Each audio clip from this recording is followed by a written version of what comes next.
Mesdames, Messieurs, bonsoir. Très heureux de vous retrouver pour cette nouvelle édition de l'Info. Tout de suite les titres en images. Le trafic SNCF a été fortement perturbé en raison de l'agression d'un contrôleur hier sur le Lyon-Strasbourg.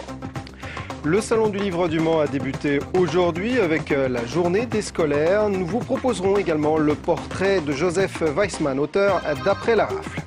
Et puis Pascal Beignet préparait aujourd'hui son camion. Il va défiler sur le circuit Bugatti ce week-end. L'agression d'un contrôleur sur le Lyon-Strasbourg a donc fortement perturbé le trafic de la SNCF au niveau national, bien évidemment, mais aussi en gare du Mans, où s'est rendu ce matin Lan Girard.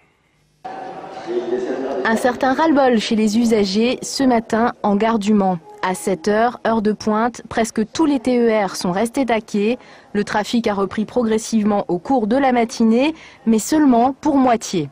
J'étais là à 7h30 pour prendre mon train à 8h pour aller à Caen. Et il est 10h passé, toujours pas de train. Il est annulé, donc je pars seulement demain. Heureusement, j'ai des bonnes âmes pour m'accueillir. Quelque part, on n'a pas à bloquer un pays parce qu'il y a eu un acte criminel. C'est un fait divers et malheureusement, on n'y peut rien. C'est pas la peine de foutre tous les trains en grève, quoi. Un fait divers, l'agression de Bernard Mortelier, contrôleur sur la ligne Lyon-Strasbourg, a ému la profession. Le mouvement était spontané, difficile dans ce cas même pour les agents de renseignement de prévoir à l'avance quel train partira ou non. On vit au quotidien des agressions, qu'elles soient physiques ou verbales. Et par rapport à ça, on a aussi un gros problème, c'est qu'un problème d'effectif. Il y a des trains où on est tout seul et franchement, on est un petit peu démuni par rapport à certains problèmes que l'on rencontre. Pour les syndicats cheminots, il fallait marquer le coup. Côté trafic, la situation devrait revenir à la normale dans la nuit de vendredi à samedi.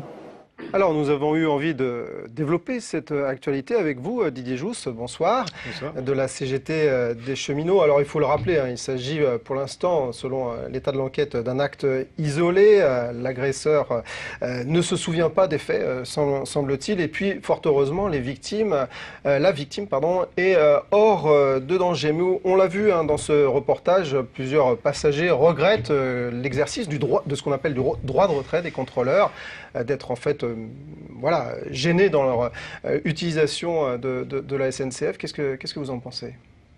Écoutez, je crois que la première chose que je serais tenté de dire, c'est tout d'abord exprimer le soutien du syndicat des cheminots de la Sarthe envers ce collègue qui a été sauvagement agressé dans le cadre de l'exercice de sa profession. Alors après, effectivement, les cheminots, notamment les contrôleurs, ont été...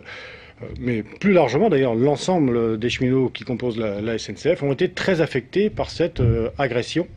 Et c'est la raison pour laquelle ils ont fait valoir leur droit de retrait pour exprimer leur solidarité à l'égard de cet acte qui est d'une sauvagerie remarquable. Est-ce qu'il n'y a pas d'autres moyens d'exprimer cette solidarité ?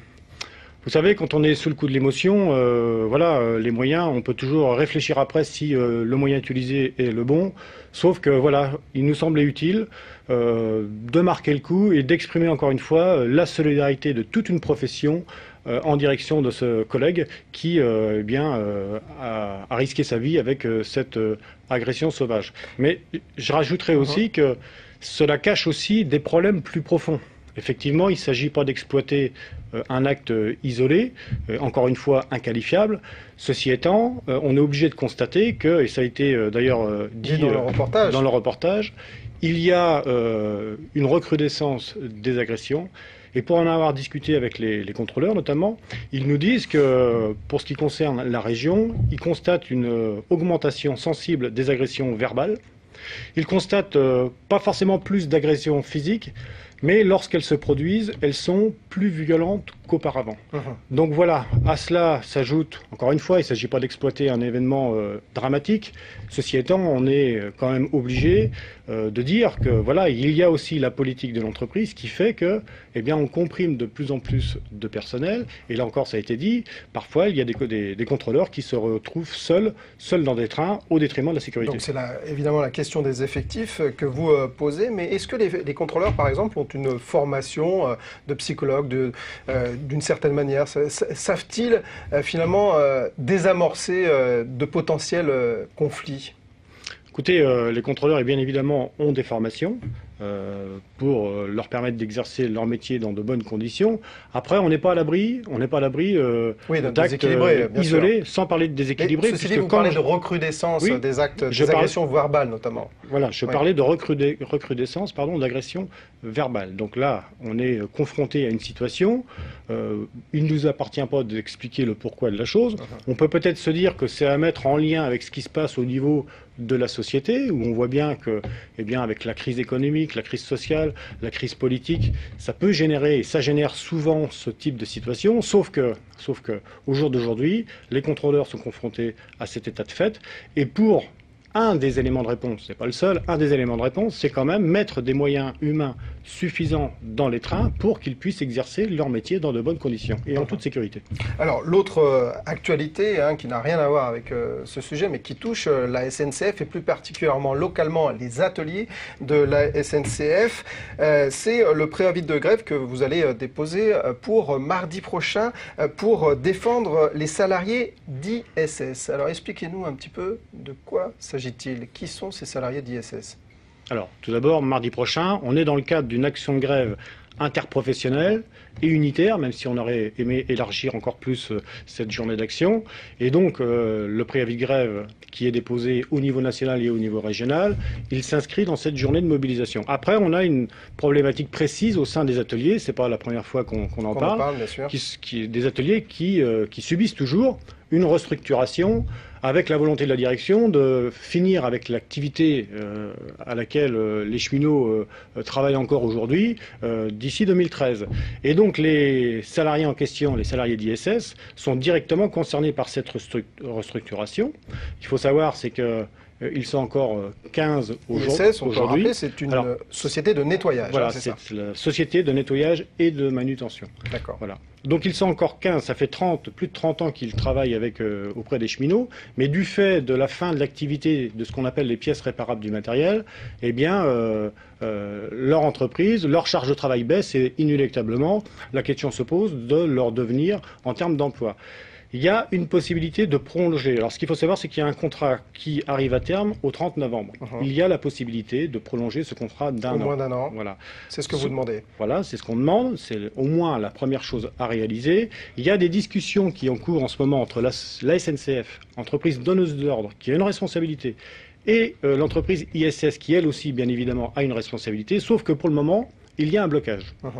Et donc, qui va faire les frais pour essayer de sortir de ce blocage? Qui va faire les frais de ce blocage? Ce sont les salariés qui risquent d'être licenciés s'il n'y a pas d'issue favorable. Donc voilà, donc nous on dit c'est inacceptable. Ce sont des salariés, encore une fois, ça fait 35 ans qu'ils travaillent pour la SNCF. Ils ont des salaires qui sont quand même relativement plus que bas, plus que réduits. C'est impensable de considérer qu'ils se retrouvent à la porte alors qu'ils ne sont pas responsables de la restructuration en cours. Bien. Didier Jousse, merci beaucoup d'être venu sur ce plateau. Affaire Le Prince à présent. Je suis scandalisé, c'est inadmissible. C'est l'avocat de Dany Le Prince qui a dénoncé aujourd'hui l'initiative de Roland Agray et de l'association pour la vérité aux victimes de Thorigné. Un peu plus tôt dans la journée, ces derniers avaient annoncé avoir déposé plainte contre un procureur du Mans qui avait fait détruire les scellés de l'affaire Le Prince. Maître Baudelot, l'avocat de Dany Le Prince, tient à prendre ses distances avec cette plainte auprès du Conseil supérieur de la magistrature. Il craint qu'elle ne grève les chances de sa propre requête en réduction de peine. 25e heure du livre, à présent, c'était la journée des scolaires aujourd'hui, avant le rush du week-end. L'occasion pour nous de demander à de jeunes lecteurs s'ils aimaient lire, et surtout, pourquoi. Des réponses recueillies par Laure Girard et Mickaël Texier. J'adore quand je prends un livre, je suis à fond dedans. J'adore les mangas. Ouais. Si c'est un truc que je connais pas, j'ai trop envie de le bouquiner. J'aime bien lire parce que ça nous fait découvrir plein de choses. Ça nous raconte des choses, ça nous fait profiter. J'aime lire des gros romans. Des gros romans? Oui, ça m'aide à me cultiver et à m'aider des fois quand je lis l'histoire ou géographie. Des mangas et c'est tout. Voilà, c'est tout. Et parmi les auteurs présents ce week-end, Joseph Weissman, ce morceau, s'est fait connaître en inspirant le film sur la rafle du Veldiv. Il vient de publier la suite, Après la rafle, chez Michel Lafon. Julien Lepère l'a rencontré. Voilà la dame qui m'a recueilli. Voilà le petit garçon qu'elle a recueilli, qui avait déjà grandi, puisque je dois avoir là 16 ans, 17 ans. C'est avec émotion que Joseph Weissman nous parle de sa famille d'accueil sartoise. Un couple qui l'a recueilli à la Libération, élevé comme son propre fils, ici dans cette ville du Mans. Ce sont eux et les années avant eux, les années de guerre et d'errance, qu'il a choisi d'évoquer dans Après la rafle, un livre qui fait suite au film inspiré par sa vie. Le livre démarre vraiment à partir du moment où ces deux enfants de 11 ans sont de l'autre côté des barbelés, jusqu'à l'évasion.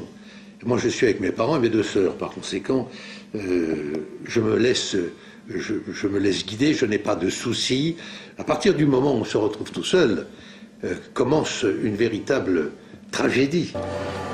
Après son évasion, c'est surtout la peur, la faim et le froid que connaîtra le jeune Weissman au gré de ses refuges. On ne comprend rien, si ce n'est qu'une chose, et c'est que tout le monde nous en veut, que tous ces gens nous condamnent à mort et que pour s'en sortir, pour survivre, il faut absolument faire confiance à personne. Malgré tout, le but de son œuvre n'est pas, comme il le dit lui-même, de se raconter.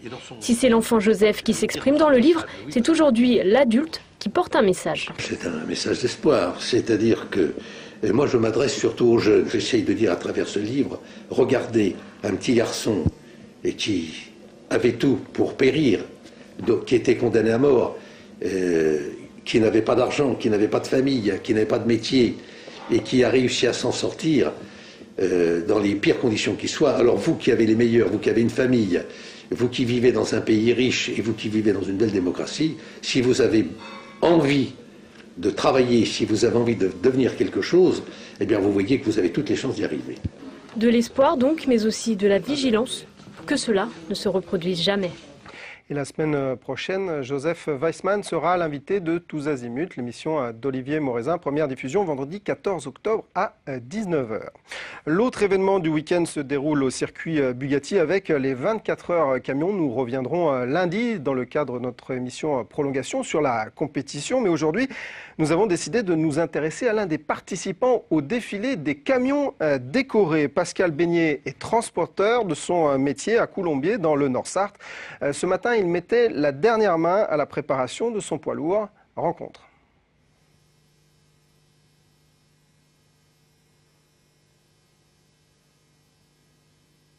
Il n'y a pas de sujet, me dit-on. Bah écoutez, c'est un petit peu curieux, mais c'est comme ça. Bon bah écoutez, on vous proposera le sujet sur Pascal Beignet. J'espère lundi quand on évoquera donc... ça y est, on me dit qu'en régie, on est arrivé enfin à caler ce sujet, donc ce portrait de Pascal Beignet qui participe aux 24 heures camions. Ils reprennent un éclat de brillance. 8 h ce matin, Pascal astique le réservoir à gasoil. Sa femme Aline finit les vitres. Chez les Beignets, on aime la propreté. Et ce n'est pas ce monstre de 460 chevaux acheté il y a 2 mois qui s'en plaindra. Un monstre ou plutôt une danseuse car Pascal a craqué pour l'habiller. 15 000 € dépensés dans le tuning, les Barkelza, les phares à LED, à l'avant et à l'arrière. Et la déco type faune de l'Afrique qu'il a confié à un spécialiste. La peinture que vous voyez là, elle est toute poncée à l'état mat, c'est vraiment poncé. Ensuite, il dessine ses dessins, il fait les tours des schémas et puis après il peint ils appellent ça au pétard quoi. Tout est quasiment prêt pour ce week-end. C'est Manu. C'est la 3e fois que Pascal participe au défilé des camions décorés sur le circuit Bugatti. Je me rappellerai toujours d'une chose, c'est que le premier défilé que j'ai fait en 24 heures du Mans, honnêtement j'avais les jambes qui flageolaient. Ah ouais. Il y a une poussée d'adrénaline quand même. Mais avant de rejoindre le circuit, dernier détour par Alençon pour apporter les petites touches qui font la différence. Les portes sont habillées et une bâche est cousu main avec les initiales de Pascal Beignet pour recouvrir la sellette, cette pièce qui tracte la remorque. Cette passion, Pascal la partage avec sa femme. L'amour du camion, et du travail soigné. Oui, de toute façon, quand c'est ce que je disais tout à l'heure, sa propre entreprise, on fait tout pour qu'il y ait une image aussi quelque part, que le client soit satisfait et puis arriver avec un matériel propre est important aussi par rapport au relationnel clientèle. Ouais, si c'est pas propre, je préfère même pas exercer. Je préfère rester chez moi. Pour les transports baignés, il reste un deuxième camion à préparer pour le week-end. Pascal défilera dimanche avec son petit-fils sur les genoux. Voilà, cette édition est maintenant terminée. Merci de l'avoir suivi. On se retrouve lundi à 18h30 pour le direct. D'ici là, passez un excellent week-end. Au revoir.